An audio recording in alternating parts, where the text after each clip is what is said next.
Media మిత్రులకు, తెలుగు ప్రజలకు మీ మంగ్లీగా నేను ఒక్క విషయం చెప్పదలుచుకున్నాను. చట్టం ఎవరికి చుట్టం కాదు. తప్పు ఎవరు చేసినా శిక్షార్హులే. ఈ మైక్రో ఫైనాన్స్ అనే పదమే నాకు తెలియదు. అలాంటిది నేను ఇంత పెద్ద కుట్ర చేశాను అనే అభియోగాలు నాపై రావడం నన్ను చాలా దిగ్భ్రాంతికి గురి చేసింది. నన్ను ఆదరిస్తున్న తెలుగు కుటుంబ సభ్యులకు మళ్ళీ చెప్తున్నా, మీ మంగ్లీ ఎలాంటి తప్పు చేయలేదు. ఈ కేసుకు నాకు ఎలాంటి సంబంధము లేదు. అబద్ధాన్ని అబద్ధమని చెప్పి ఇంత గొంతు చింపుకొని చెప్తున్నా కూడా నాపై బురద చల్లడం ఆగడమే లేదు. అందుకే ప్రతి చేతిలో ఉన్న మొబైల్ కు, రిమోట్ కు నా మొర చెప్పుకుంటున్నాను.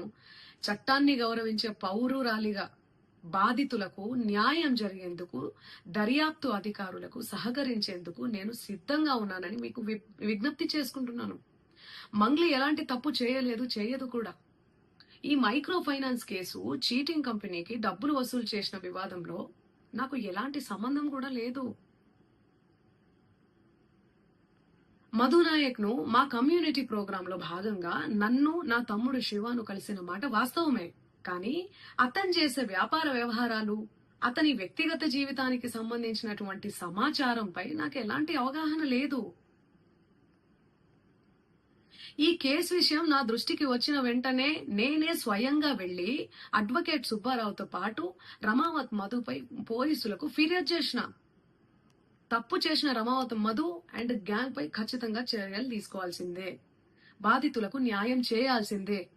ఈ కేసులో మోసగాళ్లను, బాధితుల అంశాలను పక్కన పెట్టి నాపై, నా కుటుంబ సభ్యులపై దుష్ప్రచారం చేసేందుకు కొందరు వ్యక్తులు కావాలని హేమకాంత్ రెడ్డి, సుబ్బు అడ్వకేటు, మధు నాయక్ ఈ కేసులో మోసగాళ్లను, బాధితుల అంశాలను పక్కన పెట్టి నాపై, నా కుటుంబ సభ్యులపై దుష్ప్రచారం చేసేందుకు కొందరు వ్యక్తులు కావాలని ఈ వివాదంలోకి నన్ను లాగుతున్నారు. నిజానికి ఈ మైక్రో ఫైనాన్స్ అనే వ్యవహారంలో నష్టపోయింది బాధితులతో పాటు నేను కూడా ఒక బాధితురాలనే. వాళ్ళు అమాయకులు డబ్బులు పోగొట్టుకున్నారు. నేను పేరుని నష్టపోయాను. ఈ వివాదం తెరపైకి వచ్చినప్పటి నుండి ప్రతి క్షణం నా కుటుంబ సభ్యులు, నేను చేయని తప్పుకు బద్నామయ్యి మానసిక క్షోభకు గురి అవుతున్నాం. సో దయచేసి ఆలోచించండి అందరూ కూడా, ప్రజలారా. నా వల్ల కావట్లేదు, దయచేసి చెప్తున్నా, మీ అందరికీ చెప్తున్నా, వాస్తవాలు చూపించండి, ఎంక్వైరీ చేసుకోండి, ఇన్వెస్టిగేషన్ చేసుకోండి. ఎక్కడ ఏంటి అనేది నాకు పాటలు తప్ప, పాటల ప్రపంచం తప్ప నాకు ఏమీ తెలీదు. ప్రజలారా, ఎవ్వరు కూడా నమ్మకండి దయచేసి.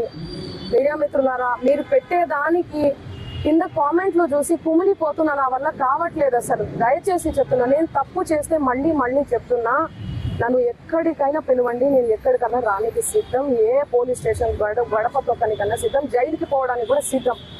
నాకు అసలు ఆ బాధితుల్ని చూస్తుంటే ప్రాణం పోతే చాలా బాధ అనిపిస్తుంది. వాళ్ళు నా మీద అనిపిస్తున్నా కూడా మంగ్లీ అని చెప్పి, ఏమీ లేని మంగ్లీ అక్కడ, అసలు మంగ్లీకి సంబంధమే లేదు. వాళ్ళు చెప్తున్న బాధ అనిపిస్తుంది నాకు. ఎందుకంటే ఆ పేదరికం నుంచి నేను వచ్చాను, నాకు తెలుసు అది ఆ పెయిన్ ఎట్లుంటది అనేది. వాళ్ళ దగ్గర నుంచి వాళ్ళని ఏమనాలి అసలు నాకు అర్థం కావట్లేదు నోటితో. ఆ మధు నాయక్, ఆ హేమకాంత్ రెడ్డి, ఈ సుబ్బారావు, ఏంది అసలు ఈ గేమ్ అంతా ఏందో నాకు అసలు ఏమీ కూడా అర్థం కావట్లేదు.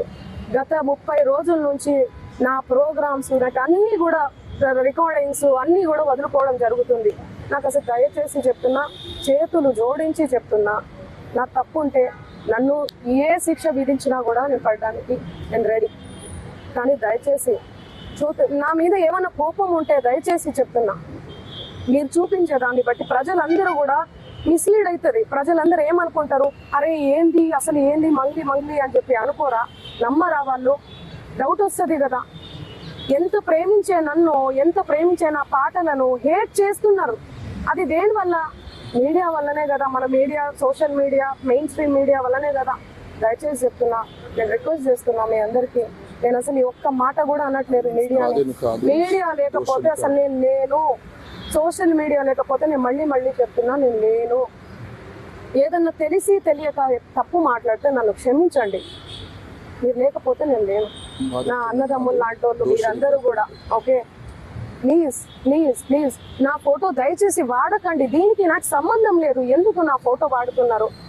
ఇక్కడ మెయిన్ ఎవరు? మధు నాయక్, హేమకాంత్ రెడ్డి, ఈ సుబ్బారావు అనే వ్యక్తి అడ్వకేట్, వీళ్ళు ఆ మధు నాయక్, హేమకాంత్ రెడ్డి ఎవరి దగ్గర నుంచి కలెక్ట్ చేసిండు పైసలు? బాధితుల నుంచి. బాధితులకు నేను అండగా ఉంటా. ఏమైందో ఇది, బాధితులకు న్యాయం జరగాలని ఈ కేసు ఏమైనా ఇట్లా అవుతుందేమో ఏమో తెలియదు, భగవంతుడికి తెలుసు తేరుక. కానీ నేను వాళ్ళకు తప్పకుండా అండగుంటా, వాళ్ళకు న్యాయం జరగాలి. ఈ మధు నాయక్ని, హేమకాంత్ రెడ్డి గారిని, నా మీద బ్యాడ్గా దుష్ప్రచారం చేసిన అన్ని సోషల్ మీడియా ఛానల్స్ అన్ని కూడా తిరిగి దుష్ప్రచారం చేసినటువంటి ఆ సుబ్బారావు గారికి కూడా చేతులెత్తి దండం పెడుతున్నా. వాళ్ళని కఠినంగా శిక్షించాలి అని చెప్పి పోలీస్ శాఖ నేను కోరుతున్నా. ఇన్వెస్టిగేషన్ చేయాలి, ఫెయిర్ ఇన్వెస్టిగేషన్ చేయాలి. నేను ఇంతకంటే ఏమి చెప్పదలుచుకోలేదు. నిజానిజాలు ఆల్రెడీ మీకు తెలిసింది. దయచేసి చెప్తున్నా, థంబ్నెయిల్స్ చాలా పెయిన్ఫుల్ గా అనిపిస్తున్నాయి, చూడలేకపోతున్నా. మా నాన్న, మా అమ్మ, మా ఫ్యామిలీ చాలా క్షోభకు గురవుతున్నారు. నాకు మా నాన్న అంటే చాలా ఇష్టం. చూడండి, చిన్నప్పటి నుంచి నేను మా నాన్న స్టోరీ చెప్తే మీరే ఏడుస్తారు. చిన్నప్పటి నుంచి నేను మా నాన్నని కాపాడుకుంటూ వచ్చినా. నేను ఎవరికైనా కూడా ఎమోషనే అమ్మా నాన్న అంటే. మీ ఫ్యామిలీలు కూడా మీకు ఉన్నాయి. మీరు చూపించేదాన్ని బట్టి జనాలందరూ కూడా తప్పుదోవ పడుతున్నారు, తప్పుగా అర్థం చేసుకుంటున్నారు. నన్ను తిడితే మీకు ఇష్టమా? మీ ఇంటి ఆడబిడ్డ లెక్క కదా నేను, చెప్పండి. మీరు పెట్టేదాన్ని బట్టే కదా వాడు తిడుతూ ఉంటారు. వాళ్ళ కింద అసలు వాళ్ళకి ఏం తెలుసు? ఏం మాట్లాడినా కూడా అసలు గాడిద మీద కూర్చొని పోతే అసలు గాడిద మీద కూర్చొని పోతుంది అంటారు. కింద నుంచి పోతే అసలు ఎందుకు ఎడ్డమంటే తెడ్డమంటే ఎడ్డాం. దయచేసి చెప్తున్నా, నేను రిక్వెస్ట్ చేస్తున్నా, ప్లీజ్. ఎమోషన్ అయిపోతున్నా చాలా. నేను తప్పకుండా బాధితుల తరఫున ఉంటా, నిలబడి ఉంటా. 100% బాధితులకు న్యాయం జరగాలి, వీళ్ళను కఠినంగా శిక్షించాలి, అంతే.